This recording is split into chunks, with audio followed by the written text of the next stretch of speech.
ನಮಸ್ತೆ. ನಾನು ಕಾಶ್ಮೀರಿ ಡೈರಿ ಅನ್ನೋ ಪುಸ್ತಕದಿಂದ ಅಂದರೆ ಸುಮೇಶ್ ಅವ್ರು ಬರೆದಿರೋಂಥ ಕಾಶ್ಮೀರಿ ಡೈರಿ ಪುಸ್ತಕದಿಂದ ಒಂದಷ್ಟು ವಿಷಯಗಳನ್ನ ಹೇಳ್ತಾ ಬಂದಿದ್ದೆ. ಅಂದರೆ ಕಾಶ್ಮೀರ ನಮ್ಮ ಕೈ ತಪ್ಪು ಹೋಗೋದಕ್ಕೆ ಆದಂಥ ಕೆಲವೊಂದು ವಿಷಯಗಳ ಬಗ್ಗೆ ಮಾತಾಡ್ತಾ ಇದ್ವಿ. ನಾನು ಹೇಳ್ತಾ ಇದ್ದೆ 1980ರ ದಶಕ ಅಂದರೆ ಇಂದಿರಾ ಗಾಂಧಿಯವರು ಚುನಾವಣೆಯಲ್ಲಿ ಅಕ್ರಮ ಮಾಡಿ ಅಲ್ಲಿಂದ ಸೋತ ನಂತರ ಏನು ಮಾಡ್ತಾರೆ, ಕಾಶ್ಮೀರದ ರಾಜ್ಯ ತಂತಾನೇ ಅಧಿಕಾರಿ ಏನು ಮಾಡ್ತಾನೆ, ಅಕ್ರಮವನ್ನು ಎಸಗ್ತಾನೆ. ಅಂದರೆ ಸುಮಾರು 2,500 ಹಳ್ಳಿಗಳಿಗೆ ಇಸ್ಲಾಮೀಕರಣದ ಹೆಸರುಗಳನ್ನು ಇಡ್ತಾನೆ.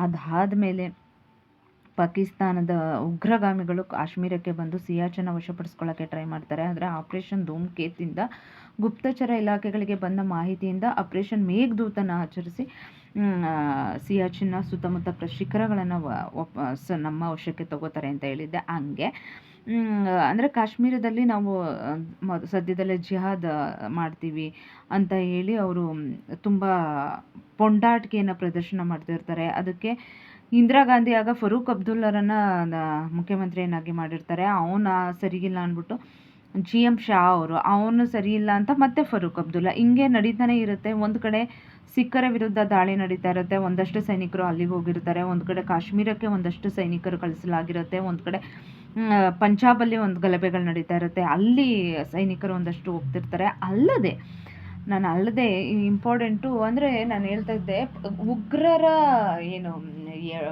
ಪುಂಡಾಟಿಕೆಯನ್ನು ಹೇಗೆ ನಿಯಂತ್ರಿಸಬೇಕು ಅನ್ನೋಂಥದ್ದು. ಏನು ಮುಖಾಮುಖಿ ಯುದ್ಧ ಮಾಡೋರಾದರೆ ಹೆಂಗಾರು ಎದುರಿಸ್ಬೋದು. ಈ ಪಾಕಿಸ್ತಾನದ ಪುಂಡಾಟಿಕೆಯನ್ನು ಎದುರಿಸೋದು ಸ್ವಲ್ಪ ನಮ್ಮ ಭಾರತೀಯ ಸೇನೆಗೆ ಕಷ್ಟ ಆಗ್ತಾ ಇರುತ್ತೆ. ಅಂದರೆ ಅವ್ರಿಗೆಲ್ಲ ಧರ್ಮದ ಅಫೀಮನ್ನು ಕುಡಿಸ್ಬಿಟ್ಟಿರ್ತಾರೆ. ಆಗ ಇದೇನು ಮಾಡುತ್ತೆ, ನಮ್ಮ ಭಾರತ ಆಪರೇಷನ್ ಬ್ರಾಡ್ಕಾಸ್ಟ್ ಅಂತ ಮಾಡುತ್ತೆ. ಅಂದರೆ ನಮ್ಮ ಭಾರತೀಯ ಸೈನ್ಯದ ಶಕ್ತಿ ಪ್ರದರ್ಶನವನ್ನು ಉಗ್ರರಿಗೆ ತೋರಿಸ್ಕೊಡುವ ಸಲುವಾಗಿ ಮಾಡಿದಂಥ ಒಂದು ಆಪರೇಷನ್ ಅದು. ಅದಾದ ನಂತರ ಏನಾಗುತ್ತೆ ಅಂದರೆ 1987ರಲ್ಲಿ ಮೊದಲನೇ ಬಾರಿಗೆ ಕಾಶ್ಮೀರದಲ್ಲಿ ಸಾರ್ವತ್ರಿಕ ಚುನಾವಣೆ ಆಗುತ್ತೆ. ಅಂದರೆ ಎಲ್ಲಿವರೆಗೂ ಕಾಶ್ಮೀರದಲ್ಲಿ ಯಾವುದೇ ಚುನಾವಣೆ ಆಗಿರಲಿಲ್ಲ. 1987ರಲ್ಲಿ ಮೊದಲ ಬಾರಿಗೆ ಚುನಾವಣೆ ಆಗುತ್ತೆ. ಕೇಳಂಗೆ ಇಲ್ಲ. ಅದರಲ್ಲೂ ಸಹ ಕೇಂದ್ರ ಸರ್ಕಾರ ಯಾವುದೇ ಒಂದು ನೀತಿ ನಿಯಮಗಳನ್ನು ರೂಪಿಸಲೇ ಇಲ್ಲ. ಆಟೋಮೆಟಿಕಲಿ ಅಲ್ಲಿ ದೊಂಬಿ, ಹಿಂಸಾಚಾರ, ರೌಡಿಗಳು, ಪುಢಾರಿಗಳು, ದೇಶದ್ರೋಹಿಗಳು ಹೆಚ್ಚಿನ ಸಂಖ್ಯೆಯಲ್ಲಿ ಚುನಾವಣೆಗೆ ನೋಂದಾಯಿತರು ಅವರೇ. ಚುನಾವಣೆಯಲ್ಲಿ ಗೆದ್ದವರು ಅಧಿಕಾರ ಚುಕ್ಕಾಣಿ ಹಿಡಿದು ತಮ್ಮಿಷ್ಟ ಬಂದಂಗೆ ವರ್ತಿಸೋಕೆ ಶುರು ಮಾಡ್ತಾರೆ. ಸೋತವರು ಗನ್ಗಳನ್ನು ಕೈಲಿ ಹಿಡ್ಕೊಡ್ತಾರೆ. ಎಷ್ಟು ಸಾಧ್ಯ ಆಗುತ್ತೋ ಅಷ್ಟೇ ನೀವು ಏನು ಮಾಡ್ತೀರ, ಗೆದ್ದು ಅಂದರೆ ಸುಳ್ಳಿಂದ ಮೋಸದಿಂದ ಗೆದ್ದು ನೀವು ತೋರಿಸಿದ್ರೆ ನಾವು ಹಿಂಸಾಚಾರವನ್ನು ಮಾಡಿ ತೋರಿಸ್ತೀವಿ ಅಂತ ಶುರು ಮಾಡ್ಕೊಂಡ್ಬಿಡ್ತಾರೆ. ಇದೆಲ್ಲದರಿಂದ ಪಾಕಿಸ್ತಾನದ ತಂತ್ರ ಇರುತ್ತೆ, ಅದು ಬೇರೆ ಏನೂ ಇಲ್ಲ. ಇದ್ರ ಜೊತೆಗೆ ಅಲ್ಲಿಂದ ರಾಜ್ಯ ಸರ್ಕಾರದ ಬೆಂಬಲವೂ ಸಹ ಇರುತ್ತೆ. ಹಂಗಂದಮೇಲೆ ಕೇಳಬೇಕಾ, ಎಲ್ಲ ಕಡೆನೂ ಒಂದು ರೀತಿ ಕಾಶ್ಮೀರವನ್ನು ತಮ್ಮ ತೆಕ್ಕೆಗೆ ತೆಗೆದುಕೊಳ್ಳುವಂತಹ ಎಲ್ಲ ರೀತಿಯ ಸಾಹಸಗಳು ನಡೀತಾ ಹೋಗುತ್ತೆ. ಹೇಳಂಗೆ ಇಲ್ಲ. ಕಾಶ್ಮೀರಕ್ಕೆ ಪಾಕಿಸ್ತಾನದ ಉಗ್ರರು ಎಗ್ಗಿಲ್ಲದೆ ನುಗ್ಗಕ್ಕೆ ಶುರು ಮಾಡ್ತಾರೆ. ಅವ್ರದ್ದು ಒಂದೇ ಜಿಹಾದ್ ಕಾಶ್ಮೀರ್, ನಮ್ಮ ಕಾಶ್ಮೀರವನ್ನು ಸಪ್ರೇಟ್ ದೇಶ ಮಾಡಬೇಕು ಅಂತ. ಅಕ್ರಮ ಮತದಾನ ಆಗಿರುತ್ತೆ. ಅಲ್ಲದೆ ಹಿಂಸೆ, ಕ್ರೌರ್ಯ, ದೌರ್ಜನ್ಯ, ಕೊಲೆ, ಬೂತ್ಗಳ ಅಪಹರಣನೆ ಮಾಡಿರ್ತಾರೆ. ಎಲ್ಲರೂ ಪಾಕಿಸ್ತಾನ ಬೆಂಬಲಿಸಿರುವಂಥ ಉಗ್ರರು ಗೆದ್ದು ಬಂದಿರುತ್ತೆ. ಒಂದು ರೀತಿ ಪಾಕಿಸ್ತಾನದ ಏನು ರಾಜಕೀಯ ಎಲೆಕ್ಷನ್ ನಡೆಯುತ್ತೆ ಅದರಲ್ಲಿ ಪಾಕಿಸ್ತಾನ ಪ್ರವೇಶ ಮಾಡಿರುತ್ತೆ ಅಂದರೂ ತಪ್ಪಾಗಲ್ಲ. ಅಲ್ಲಿನ ಅಧಿಕಾರಿಗಳು ಪಾಕಿಸ್ತಾನದವ್ರು ಹೇಳ್ದಂಗೆ ಕೇಳೋಕ್ಕೆ ಶುರು ಮಾಡಿರ್ತಾರೆ. ರಾಜಕಾರಣಿಗಳೇ ದೇಶದ್ರೋಹಿಗಳು ಅಂದಮೇಲೆ ಕೇಳಂಗೆ ಇಲ್ಲ. ಎಲ್ಲ ಇಲಾಖೆಗಳಲ್ಲೂ ಪಾಕಿಸ್ತಾನದ ಅಧಿಕಾರಿಗಳ ಕೈವಾಡ ಇದ್ದೇ ಇರುತ್ತೆ. ಒಂದು ಕಡೆ ಕಾಶ್ಮೀರದಲ್ಲಿ ಇಸ್ಲಾಮೀಕರಣ, ಒಂದು ಕಡೆ ಜನರಲ್ಲಿ ಒಂದು ವಿಷ ಬೀಜವನ್ನು ಬಿತ್ತಕ್ಕೆ ಶುರು ಮಾಡ್ತಿರ್ತಾರೆ. ಅಂದರೆ ಯುವಕರಿಗೆ ನಾನು ಮೊದಲೇ ಹೇಳ್ದಂಗೆ ಧರ್ಮದ ಅಫೀಮನ್ನು ಕುಡಿಸೋಕೆ ಶುರು ಮಾಡಿಬಿಟ್ಟಿರ್ತಾರೆ. ಎಲ್ಲ ಕಡೆನೂ ದಂಗೆಗಳು ಶುರುವಾಗ್ಬಿಡುತ್ತೆ. ಅಲ್ಲದೆ ಕೊಲೆ, ಸುಲಿಗೆ, ಅಪಹರಣಗಳೇ ಜಾಸ್ತಿ ಆಗೋಕ್ಕೆ ಶುರುವಾಗುತ್ತೆ. ಒಂದು ರೀತಿ ಕಾಶ್ಮೀರ ಅದಕ್ಕೆಲ್ಲದಕ್ಕೂ ಸ್ವರ್ಗ ಅನ್ನೋ ರೀತಿ ಮಾರ್ಪಡ್ತಾ ಹೋಗುತ್ತೆ. ಇದೆಲ್ಲದ್ರ ಜೊತೆಗೆ ಇನ್ನೊಂದು ಸ್ವಲ್ಪ ತುಪ್ಪ ಆಗ್ದಂಗೆ ಈ ಪಂಜಾಬಿನ ಖಲಿಸ್ತಾನಿ ಉಗ್ರಗಾಮಿಗಳ ಬೆಂಬಲನೂ ಸಹ ಅವ್ರಿಗೆ ಸಿಕ್ಬಿಡುತ್ತೆ. ಇದೆಲ್ಲ ನಮ್ಮ ಭಾರತದ ಹಿಂದೂಗಳೇನಿರ್ತಾರೆ ಕಾಶ್ಮೀರದಲ್ಲಿ ಅವ್ರಿಗೆ ಒಂದು ರೀತಿ ಭಯ ಶುರುವಾಗ್ಬಿಡುತ್ತೆ. ಒಂದು ಕಡೆ ಕಾಶ್ಮೀರದ ಮುಖ್ಯಮಂತ್ರಿ ಫರೂಕ್ ಅಬ್ದುಲ್ಲಾ ಅವ್ರಿಗೆ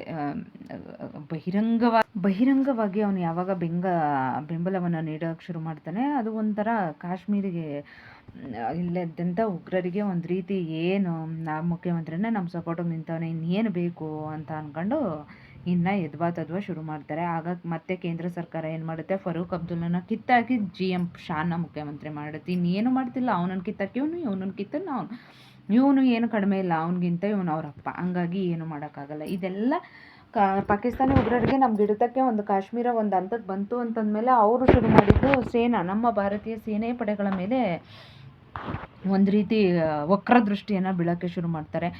ಎಲ್ಲರೂ ನಾನು ಹೇಳ್ದಂಗೆ ಮೊದಲಿಗೆ ಜಿಯಾದ್ ಕಾಶ್ಮೀರ, ಆಜಾದ್ ಕಾಶ್ಮೀರ ಅಂತ ಪಡಿಸ್ತಾ ಇದ್ದ ಅಂಥವ್ರಿಗೆ ಭಾರತೀಯ ಸೇನೆ ಮೇಲೆ ದಾಳಿ ಮಾಡೋಕ್ಕೆ ಒಂದು ರೀತಿ ಪಾಕಿಸ್ತಾನದಿಂದ ಒಂದು ರೀತಿ ಏನು ಬೆಂಬಲ ಇದ್ದೇ ಇತ್ತು.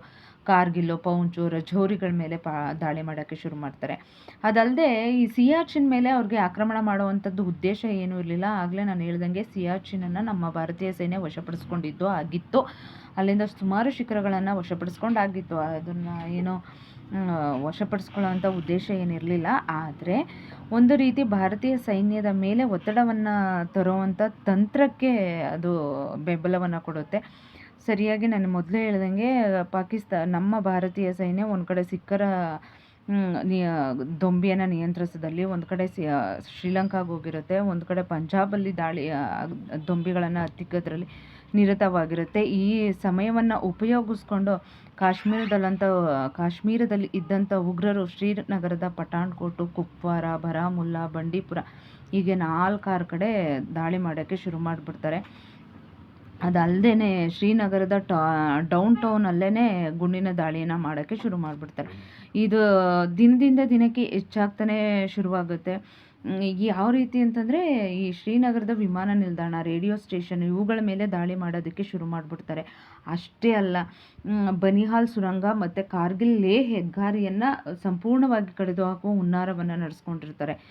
ಇದಲ್ಲದೆ ನಾನು ಮೊದಲೇ ಹೇಳ್ದಂಗೆ ಈ ಅಮೇರಿಕ ಯಾವಾಗಲೂ ಅಷ್ಟೇ ಅದು ಕಂತ್ರಿನೇ ದೊಡ್ಡಣ್ಣ ಅನ್ನಿಸ್ಕೊಂಡು ಪಾಕಿಸ್ತಾನಕ್ಕೆ ಆವಾಗ ಅಫ್ಘಾನಿಸ್ತಾನದ ಮೇಲೆ ಯುದ್ಧ ಮಾಡೋದಕ್ಕೆ ಒಂದಷ್ಟು ಶಸ್ತ್ರಾಸ್ತ್ರಗಳನ್ನು, ಮದ್ದು ಗುಂಡುಗಳನ್ನು ಕಳಿಸ್ಕೊಟ್ಟಿರುತ್ತೆ. ಆದರೆ ಈ ತರಲೆ ಪಾಕಿಸ್ತಾನ ಅದನ್ನು ಅಫ್ಘಾನಿಸ್ತಾನದ ಮೇಲೆ ಹೋರಾಡೋದಕ್ಕೆ ಬಳಸ್ಕೊಳ್ಳಲ್ಲ. ಬದಲಾಗಿ ಕಾಶ್ಮೀರದಲ್ಲಿ ನಮ್ಮ ಜೊತೆ ಏನು ಪಾಕಿಸ್ತಾನದ ಉಗ್ರರು ಹೋರಾಡ್ತಾ ಇದ್ರು, ಕಂತ್ರಿ ಬುದ್ಧಿ ತೋರಿಸ್ತಾ ಇದ್ರು, ಅವ್ರಿಗೆ ಕೊಡೋಕ್ಕೆ ಶುರು ಮಾಡುತ್ತೆ. ಸೊ ಇಮ್ಯಾಜಿನ್, ಜಸ್ಟ್ 18, 19, 20 ವರ್ಷದ ಯುವಕರು ಎಲ್ರಿಗೂ ಅವ್ರಿಗೆ ಫುಲ್ಲು ಲೋಡೆಡ್ ಗನ್ಗಳನ್ನ ಕೊಟ್ಟರೆ ಯಾವ ರೀತಿ ಇರುತ್ತೆ ಅಷ್ಟೇ. ಇದೊಂದೇ ಅವಕಾಶಕ್ಕೆ ಪಾಕಿಸ್ತಾನ ಕಾಯ್ತಾ ಇತ್ತು. ಮೊದಲು ಬಹುತೇಕ ಕಾಶ್ಮೀರದಲ್ಲಿದ್ದಂಥ ಮುಸ್ಲಿಂ ಅವರಾಗಿರ್ಬೋದು, ಯಾರೇ ಆಗಿರ್ಬೋದು, ಭಾರತದ ಪರವಾಗೇ ಇದ್ದರು. ದಿನ ಕಳೆದಂಗೆ ಅವ್ರಿಗೆ ಧರ್ಮದ ಅಫೀಮನ್ನು ತುಂಬಿಟ್ಟಿರ್ತಾರೆ ಎಲ್ರಿಗೂ. ಎಲ್ಲರೂ ಅಷ್ಟೇ, ನಮಗೆ ಸ್ವತಂತ್ರ ದೇಶ, ಜಿಯಾದ್ ಕಾಶ್ಮೀರ್, ಆಜಾದ್ ಕಾಶ್ಮೀರ್, ಜಿಯಾದ್ ಕಾಶ್ಮೀರ್, ಆಜಾದ್ ಕಾಶ್ಮೀರ್, ಹೀಗೆ ಎಲ್ಲ ಕಡೆನೂ ಸಣ್ಣ ಪುಟ್ಟ ಸಂಘಟನೆಗಳು ಸಹ ಭಾರತದ ವಿರುದ್ಧ ತಿರುಗಿ ಬೀಳೋದಕ್ಕೆ ಶುರು ಮಾಡಿಬಿಡ್ತದೆ. ಅಲ್ಲದೆ ಈ ಕೆಲವೊಂದು ಏನು ಈ ಸಂಘಟನೆಗಳ ಸದಸ್ಯರು ಏನು ಚುನಾವಣೆಗೆ ಸ್ಪರ್ಧಿಸಿ ಸೋತಿರ್ತಾರೆ, ಅದರಲ್ಲಿ ಕೆಲವು ಉಗ್ರ ಅಂದರೆ ಈ ನಮ್ಮ ಭಾರತದ ಪರವಾಗಿ ಅವರಂಥವ್ರನ್ನ ಕೆಲವ್ರನ್ನ ಜೈಲ್ಗೆ ಹಾಕಿರ್ತಾರೆ, ಇನ್ನೊಬ್ಬರನ್ನ ಇನ್ನೊಂದು ಮಾಡಿರ್ತಾರೆ. ಕೆಲವ್ರು ಏನು ಮಾಡ್ತಿರ್ತಾರೆ, ಈ LOC ಗಡಿಯನ್ನು ದಾಟಿ ಆ ಕಡೆ ಹೋಗೋಕ್ಕೆ ಹೊರಟಿರ್ತಾರೆ, ಅಂದರೆ ಏನು ಪಾಕಿಸ್ತಾನಕ್ಕೆ ಹೋಗೋಕ್ಕೆ ಹೊರಟಿರ್ತಾರೆ ಅನ್ನೋದಾದರೆ, ಅವರನ್ನು ಏನು ಪಾಕಿಸ್ತಾನ ಆರಾಮಾಗಿ ಅಂದರೆ ರೆಡ್ ಕಾರ್ಪೆಟ್ ಹಾಕಿ ಒಳಗಡೆ ಕರ್ಕೊಳ್ಳುತ್ತೆ ಪಾಕಿಸ್ತಾನಕ್ಕೆ. ಅಲ್ಲಿಂದ ಫುಲ್ ಲೋಡೆಡ್ ಗನ್ ಅಂದರೆ ಪೂರ್ತಿ ಉಗ್ರಗಾಮಿಯ ರೀತಿ ರೆಡಿ ಮಾಡಿ ಮತ್ತೆ ನಮ್ಮ ಕಾಶ್ಮೀರಕ್ಕೆ ಕಳಿಸ್ಕೊಡ್ತಾ ಇರುತ್ತೆ. ಇದು ಆಮೇಲೆ ಅಲ್ಲಿದ್ದಂಥ ಇನ್ನೊಬ್ಬ ಅಧಿಕಾರಿ, ಅವನು ಅಷ್ಟೇ, ಅವನಿಗೇನು ಜಿಯಾದ್ ಕಾಶ್ಮೀರ್, ಆಜಾದ್ ಕಾಶ್ಮೀರ ಅದಾದ ನಂತರ ಅಬ್ದುಲ್ ರೆಹಮಾನ್ ಅನ್ನೋ ಏನು ಒಬ್ಬ ಯುವಕ ಏನಿರ್ತಾನೆ, ಅವನಿಗೆ ಹುಚ್ಚೆಪ್ಸೋದು, ಅಲ್ಲಿಂದ ಎಲ್ಲ ಯುವಕರಿಗೂ ಹುಚ್ಚೆಪ್ಸೋದು, ಒಬ್ಬನೇ ಅಂತಲ್ಲ, ಅದರಲ್ಲಿ ಮುಖ್ಯವಾಗಿ ಒಬ್ಬ ಲೀಡರ್ ಅಂತ ಏನಿರ್ತಾನೆ ಅವನಿಗೆ ಒಳ್ಳೊಳ್ಳೆ ಅಧಿಕಾರಗಳನ್ನ ಕೊಡ್ತೀವಿ, ಒಳ್ಳೊಳ್ಳೆ ಪೋಸ್ಟ್ ಕೊಡ್ತೀವಿ, ನೀವು ಭಾರತ ವಿರುದ್ಧ ಯುದ್ಧ ಮಾಡಿ. ಅಂದರೆ ಲೆಕ್ಕ ಹಾಕೊಳ್ಳಿ, ಕಾಶ್ಮೀರ ಭಾರತದೊಂದಿಗೆ ರಾಜ ಹರಿ ಸಿಂಗ್ ನಮ್ಮ ಕಾಶ್ಮೀರ ಭಾರತದ ಜೊತೆ ವಿಲನ ಆಗಲಿ ಅಂತ ಹೇಳಿ ಸರಿಸುಮಾರು 40 ವರ್ಷಗಳಾಗಿರುತ್ತೆ. ಆದರೂ ಸಹ ಕಾಶ್ಮೀರದಲ್ಲಿ ಹಿಂಸಾಚಾರ ಏನು ಕೊಲೆ ಸುಲಿಗೆ ದಂಗೆ ದುಂಬಿ ಇವ್ಯಾವು ನಿಂತಿರಲ್ಲ ಅಂತಂದರೆ ಇಮ್ಯಾಜಿನ್ ಮಾಡ್ಕೊಳ್ಳಿ ಅಲ್ಲಿ ಪಾಕಿಸ್ತಾನ ಯಾವ ಹಂತದವರೆಗೂ ನಮ್ಮ ರಾಜಕಾರಣಿಗಳ ಏನು ಸಡಿಲ ಏನು ಒಂದು ಗಟ್ಟಿ ನಿರ್ಧಾರ ಇರಲಿಲ್ಲ, ಗಟ್ಟಿ ತೀರ್ಮಾನದ ಇಲ್ಲದೇ ಇರೋ ಕಾರಣ ಅಲ್ಲಿವರೆಗೂ ಸರಿಸುಮಾರು 40 ವರ್ಷಗಳ ಕಾಲ ಭಯೋತ್ಪಾದನೆನೇ ಇದನ್ನೇ ತೊಡಸ್ಕೊಂಡು ಬಂದಿದ್ದೀವಿ ಅಂತಂದರೆ ಹೇಗಿರಬೇಕು ಅಂತ ಅನ್ನೋದು ನಾವೇ ಇಮ್ಯಾಜಿನ್ ಮಾಡ್ಕೋಬೇಕು, ಬೇರೆ ಎಲ್ಲ ಕಡೆನೂ ಅಷ್ಟೇ. 1989 ವೇಳೆಗಂತೂ ಬಹಿರಂಗವಾಗಿ ಅಂದರೆ ಅಲ್ಪ ಸ್ವಲ್ಪ ಎದ್ರುಕೊಂಡು ಮುಚ್ಚುಮರೆ ಒಂದು ಏನು ಅಂತ ಮಾಡ್ತಿದ್ರೇನೋ ಅದಾದ ಮೇಲೆ ಎಲ್ಲ ಕಡೆನೂ ಬಹಿರಂಗವಾಗೇ ಶುರು ಮಾಡಿಬಿಡ್ತಾರೆ. ಎಲ್ಲ ಕಡೆ ಅಪಹರಣಗಳು ಅದು ಇದು ಎಲ್ಲ ಆಗುತ್ತೆ. ಆಗ ಈ ಕಾಶ್ಮೀರದಲ್ಲಿ ಏನು ಕೇಂದ್ರ ಸರ್ಕಾರ ಆಗಿರ್ತಾರೆ, ಜಮ್ಮು ಕಾಶ್ಮೀರದ BJP ಅವರ ಒಬ್ಬ ಮುಖಂಡ ಇರ್ತಾನೆ, TL ಟಾಪ್ಲೋ ಅಂತ. ಆ ನಂತರ ಪ್ರಾರಂಭ ಆಗುತ್ತೆ ಅಪಹರಣಗಳ ಸರಮಾಲೆನೇ ಶುರುವಾಗುತ್ತೆ. ಅದು ಡಿಸೆಂಬರ್ 8, 1989. ಸಮಯ 3:45. 6 ಮಂದಿ JKLF ಉಗ್ರರ ಅವರೊಂದು ಸಂಘಟನೆ. ಉಗ್ರರು ಅಂದರೆ ನಾನು ಹೇಳ್ತಾ ಇದ್ದೀನಲ್ಲ ಆವಾಗಲೇ ಏನೇನೋ ಹೆಸರಿಟ್ಕೊಂಡಿರ್ತಾರೆ, ಉಲ್ಪಲ್ ಅಂತ, ಅದೇನೋ ನನಗೆ ಸಡನ್ನಾಗಿ ಬರೋದೇ ಇಲ್ಲ, ಮರ್ತು ಹೋಗುತ್ತೆ. ಆ ರೀತಿ JKLF ಉಗ್ರರು ಕೇಂದ್ರ ಗೃಹ ಮಂತ್ರಿ ಅವಳ ಮಗಳು ಮುಫ್ತಿ ಮೊಹಮ್ಮದ್ ಸಯ್ಯದ್ ಮಗಳು, ಅವಳು ಕೇಂದ್ರ ಗೃಹ ಮಂತ್ರಿ ಆಗಿರ್ತಾನಲ್ಲ ಅಲ್ಲಿ ಮುಫ್ತಿ ಮೊಹಮ್ಮದ್ ಸಯ್ಯದ್ ಮಗಳನ್ನು ರುಬಿಯಾ ಸಯ್ಯದನ್ನು ಅಪಹರಣ ಮಾಡ್ತಾರೆ. ಲೆಕ್ಕ ಹಾಕೊಳ್ಳಿ, ಕಾಶ್ಮೀರದಲ್ಲಿ ಒಬ್ಬ ಗೃಹ ಮಂತ್ರಿ ಮಗಳನ್ನು ಕಿಡ್ನ್ಯಾಪ್ ಮಾಡ್ತಾರೆ ಅಂದರೆ ಅಲ್ಲಿನ ಆಡಳಿತದ ವೈಖರಿ ಹೆಂಗಿತ್ತು? ಸಿಂಪಲ್ಲು, ಏನು ಬೆಂಬಲ ಇಲ್ಲದೆ ಯಾವುದು ಆಗಲ್ಲ ಅಂತ ಅಷ್ಟೆ. ನಿನ್ನ ಮಗಳನ್ನು ಬಿಡಬೇಕು ಅಂದರೆ ನಮ್ಮ ಉಗ್ರರನ್ನು ನೀನು ರಿಟರ್ನ್ ಮಾಡಬೇಕು. ಈ ಕಡೆ ಮಗಳನ್ನು ಕಳಿಸ್ತೀವಿ, ಆ ಕಡೆ ನಮ್ಮ ಉಗ್ರರನ್ನು ಕಳಿಸು. ಇದೊಂಥರ ಏನು ಕಚ್ಚಿದಂಗಿರಬೇಕು, ಸಾಯಬಾರ್ದು ಅಂತೀವಲ್ಲ, ಹಂಗೆ ಆ ಥರ ಮಾಡ್ತದೆ. ಆಗ ಕೇಂದ್ರ ಸರ್ಕಾರ ಏನು ಮಾಡುತ್ತೆ, ಉಗ್ರಗಾಮಿಗಳನ್ನು ಆಗಿನ ಸರ್ಕಾರ, ಕೇಂದ್ರ ಸರ್ಕಾರ, ಅಲ್ಲಿ ಇದ್ದಂಥ ರಾಜ್ಯ ಸರ್ಕಾರ 5 ಒಬ್ಬರಲ್ಲ ಇಬ್ಬರಲ್ಲ ಕಟ್ಟ ಉಗ್ರಗಾಮಿಗಳು, ಅವರು ಸುಮ್ಮನೆ ಸಿಂಪಲ್ ಪಂಪಲ್ ಉಗ್ರಗಾಮಿಗಳೆಲ್ಲ, ಕಟ್ಟ ಉಗ್ರಗಾಮಿಗಳನ್ನು ಬಿಡುಗಡೆ ಮಾಡುತ್ತೆ. ಇದಾದಮೇಲೆ ಏನಾಗುತ್ತೆ, ಅವ್ರಿಗಿನ್ನೂ ಸಲೀಸಾಗ್ಬಿಡುತ್ತೆ. ಯಾವುದೇ ಮುಲಾಜಿಲ್ಲದೆ, ಯಾವುದೇ ಇಲ್ದೇ ಅಲ್ಲಲ್ಲ, ಅದು ಕೇಂದ್ರ ಸರ್ಕಾರ, ರಾಜ್ಯ ಸರ್ಕಾರ ಅಲ್ಲ, ಕೇಂದ್ರ ಸರ್ಕಾರನೇ ಒತ್ತಡ ತಂದು ಕೇಂದ್ರ ಸರ್ಕಾರನೇ ಬಿಡುಗಡೆ ಮಾಡುತ್ತೆ. ಇನ್ನು ಆರಾಮ್ಸೆ ಅವ್ರಿಗೆ ಹೆಂಗೆ ಬೇಕೋ ಹಂಗೆ ಕಾಶ್ಮೀರದಲ್ಲಿ ಉಗ್ರರು ತಮ್ಮ ಐಷಾರಾಮಿ ಜೀವನವನ್ನು ಮಾಡ್ತಾರೆ. ನನಗಂತೂ ಇದನ್ನು ಓದ್ತಾ ಇದ್ದರೆ ನಿಜ ಇಷ್ಟು ಸರಿಸುಮಾರು 40 ವರ್ಷ ಆದ್ರೂ ನಾವು ಒಂದು ಜಮ್ಮು ಕಾಶ್ಮೀರದ ಒಂದು ಹಿಡಿತವನ್ನು, ಅದು ನಮ್ಮ ಪಾಕಿಸ್ತಾನ ಅಲ್ಲ, ನಮ್ಮ ಸೇನೆ, ನಮ್ಮ ಏನು ಕೇಂದ್ರ ಸರ್ಕಾರ ಆಗಿರ್ಬೋದು, ಅಲ್ಲಿನ ರಾಜ್ಯ ಸರ್ಕಾರ ಆಗಿರ್ಬೋದು, ಒಬ್ಬ ನರಿ ಬುದ್ಧಿಯ ಪಾಕಿಸ್ತಾನದ ಕಚಡ ದೇಶದ ಮೇಲೆ ಹಿಡಿತ ಸಾಧಿಸಿ ಉಗ್ರ ಚಟುವಟಿಕೆಗಳನ್ನು ನಿಲ್ಲಿಸೋಕ್ಕಾಗಲಿಲ್ಲ ಅಂದಮೇಲೆ ಯಾವ ರೀತಿ ಇರುತ್ತೆ ಅಂತ ನಿಜ ನನಗೆ ಇದೆಲ್ಲ ಓದಿದಾಗಲೇ ಗೊತ್ತಾಗೋದು ಯಾವ ರೀತಿ ಇರುತ್ತೆ ಅಂತ. ದಯವಿಟ್ಟು ಆದಷ್ಟು ಮೊಬೈಲ್ನ ಕಡಿಮೆ ಮಾಡಿ ಅಂತ ಅಂದ ತಕ್ಷಣಕ್ಕೆ ನಿಮ್ಮನ್ನು ಹೆಂಗೆ ನೋಡೋದು ಅಂತಲ್ಲ, ಆದಷ್ಟು ಕಡಿಮೆ ಮಾಡಿ, ಒಳ್ಳೊಳ್ಳೆಯದನ್ನು ನೋಡಲೇಬಾರ್ದು ಅಂತಲ್ಲ, ಒಳ್ಳೊಳ್ಳೆಯದನ್ನು ನೋಡಿ, ಆದಷ್ಟು ಪುಸ್ತಕಗಳನ್ನು ಓದಿ. ಅದೇ ನಾನು ಕೇಳ್ಕೊಳ್ಳೋ ಅಂಥದ್ದು, ಏನೂ ಇಲ್ಲ. ಆ್ಯಸ್ ಯೂಶುವಲ್ ಇಷ್ಟ ಆದರೆ ಲೈಕ್ ಮಾಡಿ, ಶೇರ್ ಮಾಡಿ, ಸಬ್ಸ್ಕ್ರೈಬ್ ಮಾಡಿ. Thank you.